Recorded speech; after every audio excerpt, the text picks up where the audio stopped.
Before we intervened with this partnership, there are a lot of challenges to do with monitoring, because monitoring required physical travel to the forest, and at times there was no coordinated partnership.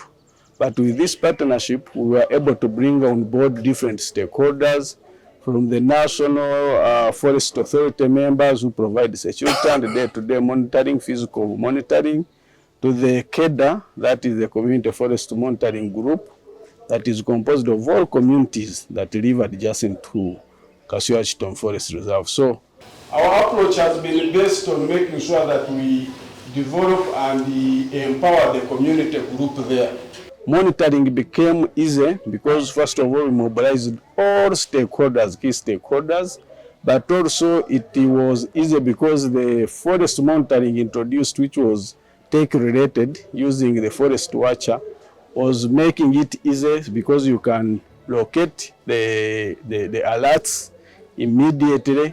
And then when you are doing monitoring, you will go purposefully knowing that the alert happened this side. So we would go, we find the community is waiting for us. IT integration, as other groups shared, the coming of Solidarity Uganda specifically for this forest monitoring opened a new era of IT integration.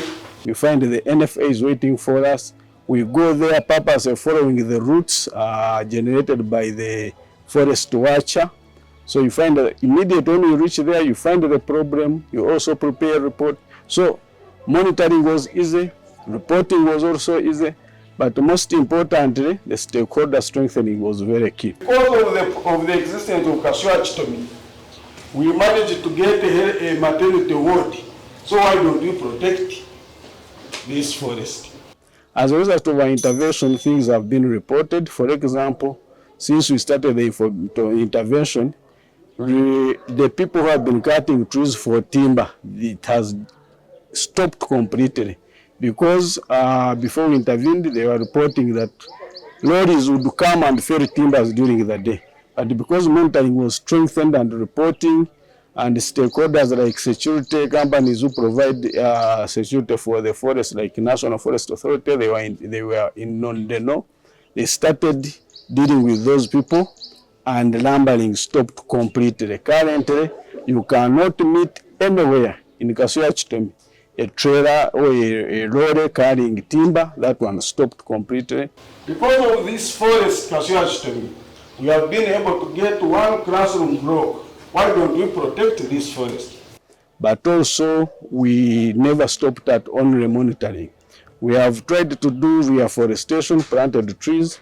For example, we went and found out in one of the monitoring, we found gold miners had done a lot of mining inside the forest reserve. They had left a lot of space which was allocated by our alerts.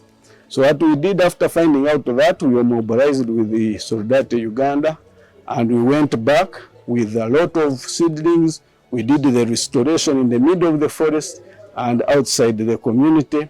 So we have not only stopped at monitoring, but we have gone ahead to do restoration and restore the bigger chunk where we discovered that cutting of trees had happened. The Ibanda chapter is lucky to be partnering with Solidarity Uganda.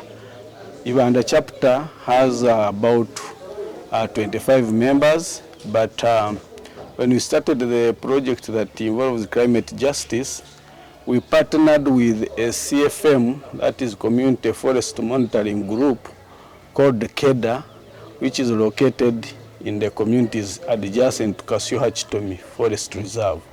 So as the whole, the KEDA has over 400 plus members.